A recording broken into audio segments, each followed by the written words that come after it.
Arthur Finch awoke just moments before the gentle chime of his alarm clock was set to sing.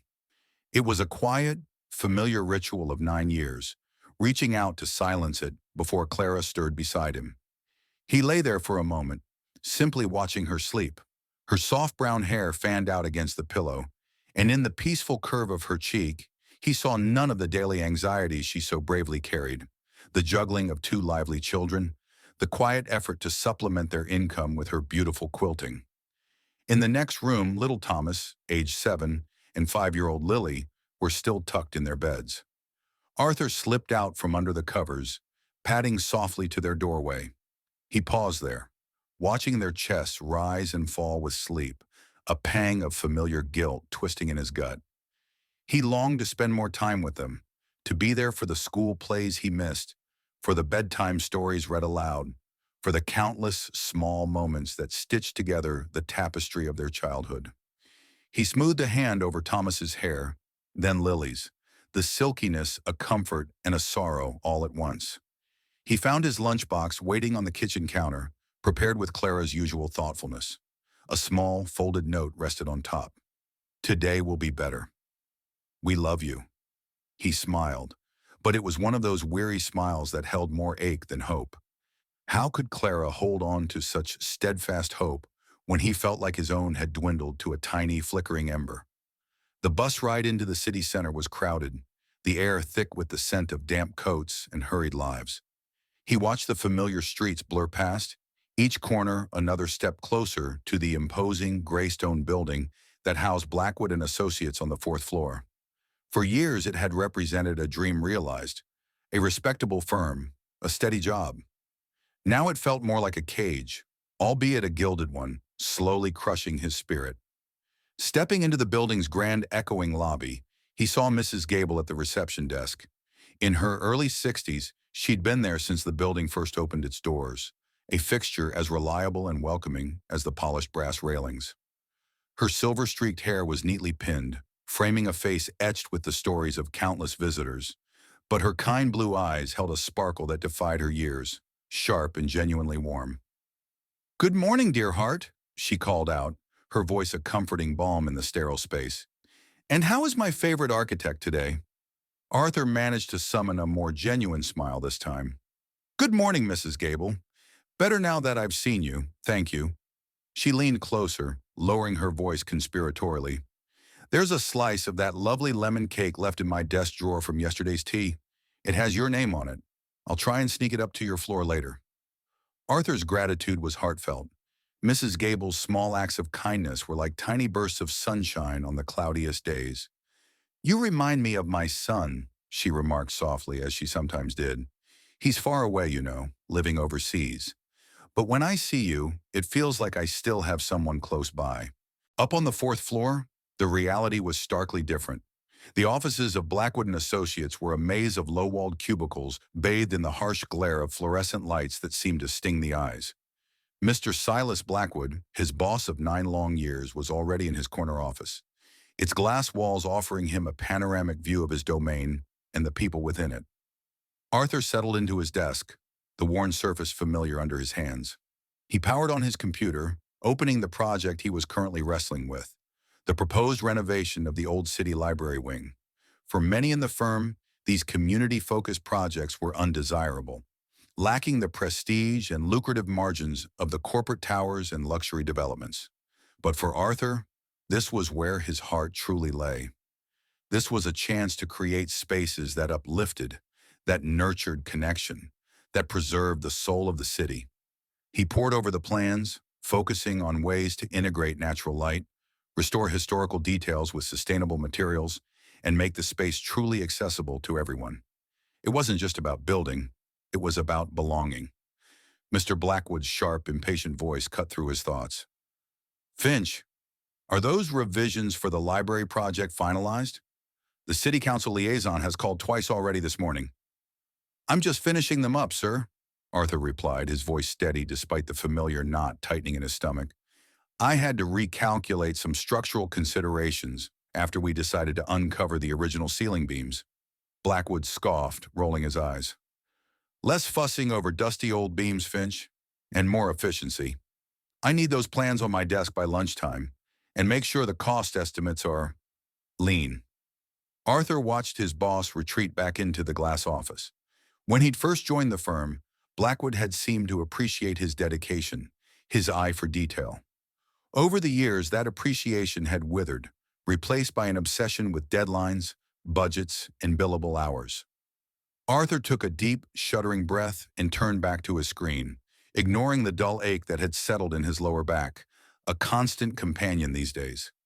At lunchtime, he placed the updated project files on Mr. Blackwood's pristine desk and retreated to the small, windowless break room to heat his soup.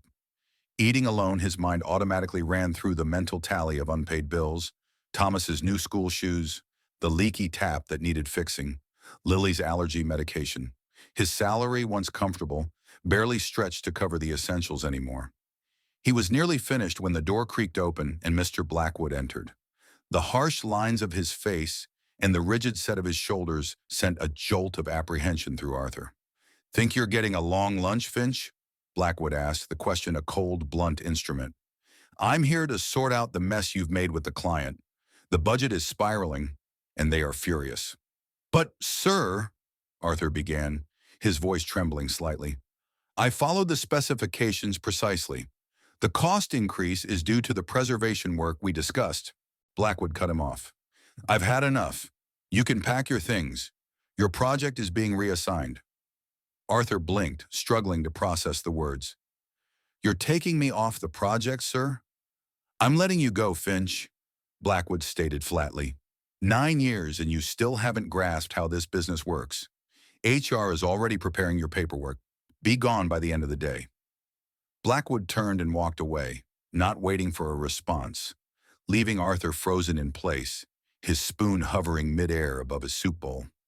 The mundane sounds of the break room seemed to recede, the world around him slowing to a crawl. 9 years. 9 years of missed family dinners, of canceled plans, of quiet weekends spent catching up on work, of promised promotions that never materialized. At what point had he allowed himself to be treated this way? He remained motionless for a long moment, a wave of cold humiliation washing over him. It felt as though invisible chains had suddenly snapped, but there was no sense of freedom, only a vast, aching emptiness. Slowly, mechanically, Arthur gathered his lunchbox and walked back towards his desk. His colleagues watched him cautiously, some with a flicker of pity, others with a palpable sense of relief that it wasn't them. In the oppressive silence, he began to gather his personal belongings. A framed photo of Clara, Thomas, and Lily smiling on a rare beach trip, a small, slightly dusty succulent Lily had given him for Father's Day, a few well-worn architecture books that weren't part of the firm's collection. In the HR department, he signed the termination papers as if in a dream. The words of the analyst explaining severance pay and unemployment benefits seemed to drift in from a great distance. All Arthur could think about was how he would face Clara that evening, how he would tell his children that their father had failed. He rode the glass elevator down, feeling as transparent and fragile as the structure enclosing him. In the lobby, he tried to slip out unnoticed, but Mrs. Gable's kind, watchful eyes immediately found him. "Arthur, leaving early today?" She rose from her desk, approaching him with evident concern. When she noticed the redness around his eyes, her expression softened into something maternal and worried. "Is everything all right, dear? Is it Clara? The children?" He took a deep, ragged breath, trying desperately to keep his emotions in check. "No," he managed to say, the word thick with unshed tears. "No, I've been let go." Mrs. Gable was silent for a few seconds, her gentle face a study in disbelief and rising indignation. "Let go? But how? You've always been one of the most dedicated people here. You work so hard. How could they do this?" Without waiting for an answer, she hurried back to her desk and opened the bottom drawer, rummaging through papers until she found a small, sturdy cardboard box. She came back to him quickly, glancing around as if to ensure they weren't being observed. "Here," she said, pressing the box into his hands. "I saved these for you." Arthur took the box, his fingers clumsy, as though it weighed a ton. He lifted the lid slowly, revealing dozens of business cards, slips of paper with company names, handwritten notes with phone numbers. He recognized several names, well-regarded architects, reputable community development organizations, even a historical preservation society he deeply admired. What, what is this? He murmured, bewildered. Contacts, Mrs. Gable explained, her voice low and urgent. Inquiries, letters. Every time someone called or came here asking for you, wanting to hire you, you always said you weren't looking, that it wasn't the right time, but I kept them anyway. Mr. Blackwood, he wasn't always the best at passing things on. The realization hit Arthur like a physical blow. It was true. He remembered mentions over the years, vague questions he dismissed, trusting they would be properly routed if they were serious. He had been so focused on loyalty to Blackwood and Associates, on proving his worth within those gray walls, that he had ignored every signal from the outside world. He had believed that dedication would eventually be rewarded, that his quiet, persistent hard work would finally be recognized. He saw now how he had allowed himself to become trapped by fear, by a false sense of security that kept him tethered to a place that didn't value him. Mrs. Gable squeezed his arm tightly, leaning in to whisper, "There's an address in there for Vance and Associates. They're in the old district, near the river. They called last month specifically asking about your work on the old post office refurbishment. Please, dear heart, go there. Believe me, you won't leave this city unemployed today. I'm certain of it." Still reeling, Arthur nodded numbly. He thanked her again, the words inadequate for the profound kindness she had just shown him. He walked out of the building, the heavy glass doors closing silently behind him, clutching the box of possibilities like a lifeline. He didn't go straight home. He walked, letting the city's familiar rhythm wash over him, trying to clear his head. Eventually, he found himself standing in the old district, the air cooler here, scented with damp stone and the distant tang of the river. The address Mrs. Gable had given him led him to a charming restored townhouse nestled on a quiet tree-lined street. A simple brass plaque beside the door read, "Vance and Associates." Taking a deep breath, he rang the bell. A young woman with kind eyes and a bright smile answered. "May I help you?" "Hello," Arthur said, his voice a little shaky. "My name is Arthur Finch. I believe Mr. Elias Vance might have inquired about me." The receptionist's smile widened, as if she'd been expecting him. "Oh, Mr. Finch, please come in. Mr. Vance would be delighted. One moment." She disappeared down a sunlit hallway and returned less than a minute later, accompanied by a man in his late 40s, wearing comfortable trousers and a simple jumper. His handshake was firm and warm, his eyes intelligent and genuinely enthusiastic. "Arthur Finch," he exclaimed, his voice full of energy. "It's a pleasure to finally meet you. Elias Vance. We've been trying to reach you for ages. Your work, especially on preserving historical integrity while integrating modern needs, it's truly remarkable. We're just building a team to head up our new community restoration initiative, and your name came up right away." Arthur could barely comprehend what he was hearing. This was Elias Vance, founder of a firm renowned for its sensitive restoration work and its deep commitment to community-focused architecture. How did you know my work?" he managed to ask. Elias Vance smiled. "I toured the old post office 2 years ago when Blackwood and Associates finished the exterior phase. I was so impressed by the careful restoration of the facade and the innovative use of internal light wells. When I learned you were the lead on the project, I immediately tried to recruit you. I called several times, left messages, sent letters, but you never returned any of them." The full, sharp sting of the realization hit Arthur again. Blackwood hadn't just failed to pass on contacts, he had actively hidden them. He had deliberately kept Arthur in the dark, likely fearful of losing a dedicated, skilled architect who quietly handled the less glamorous, more time-consuming projects without complaint. And yet, he had discarded him the moment it was convenient. I never received any of those contacts," Arthur confessed, the words feeling heavy on his tongue. "I was just let go from Blackwood and Associates today." Elias Vance didn't seem surprised. "Their loss entirely, our gain. Please come sit down. Let's talk. I have a proposition I think might interest you greatly." Over the next 2 hours, Arthur got a glimpse into the world of Vance and Associates, a company that valued exactly what he had always championed: thoughtful, community-oriented architecture grounded in respect for history and sustainable practices. The proposed salary was nearly double what he'd earned at Blackwood's, with flexible hours and the possibility of working remotely 2 days a week. "I want you to lead our community restoration division," Elias explained, his passion evident. "Your technical expertise, combined with your social sensitivity and genuine love for these old buildings and the communities they serve, is a rare combination in this field." When Arthur stepped back out into the late afternoon sun that day, he carried a signed contract, a temporary employee badge, and a strange, unfamiliar lightness in his chest. Hope. He stood for a moment on the quiet street, taking it all in. The pain of the morning was still raw, but it was overlaid with a burgeoning sense of relief and gratitude. How could he explain all of this to Clara? His heart was still racing from the sheer speed of the day's events. He took a deep breath, squared his shoulders, and started towards home. He found his family in the living room. Clara was helping Thomas with his homework at the dining table, while Lily was absorbed in drawing on the floor. Three pairs of eyes turned towards him, surprised by his early arrival. "Daddy!" Lily scrambled up and ran to hug his legs. "You're home early!" Arthur scooped her into his arms, the familiar warmth of her small body a comfort. He felt the sting of tears behind his eyes. Clara looked at him, her initial surprise shifting to concern as she saw the turmoil on his face. "Children, go wash up before snack time," she said gently, her gaze never leaving Arthur's. And when they were alone, she came to him, her voice soft with worry. "What is it, Arthur? What happened?"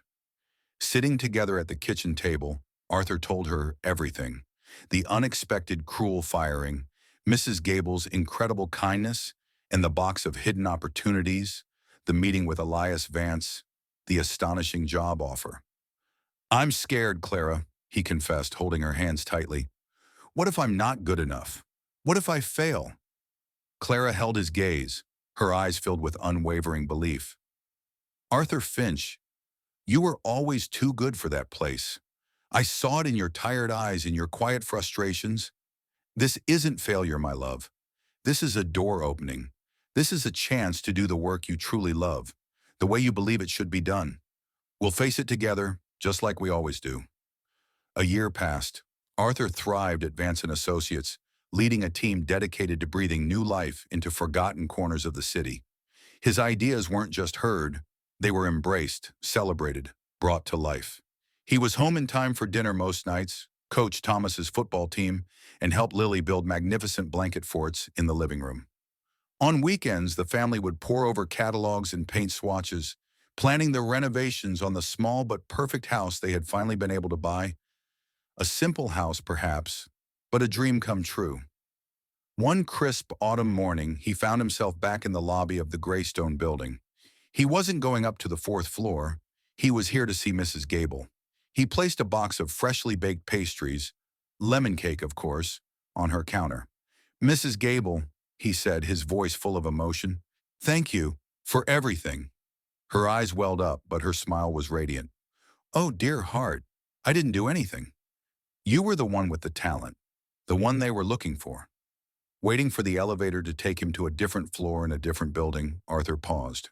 He thought about how terrified he had been of change, how he had allowed the fear of the unknown to keep him bound to a situation that was slowly diminishing him. Today he understood that knowing when to close a chapter, when to step out into the uncertainty to seek something new, was also part of the journey. It might seem daunting, even devastating at the time, but for those who persevere, for those who are good people with good intentions, there is always hope. The elevator arrived, and before stepping inside, he cast one last look at Mrs. Gable, who was watching him with a look of pure, maternal pride. He smiled, finally understanding the quiet truth she had always tried to show him. A lack of recognition isn't always a reflection of our own inadequacy. Sometimes it's simply being in the wrong place, in the wrong setting, and the courage to walk away might be exactly what life needs to show us our true value. The doors closed softly before him, and Arthur thought, when a door closes, maybe it's just the elevator calling you to go up.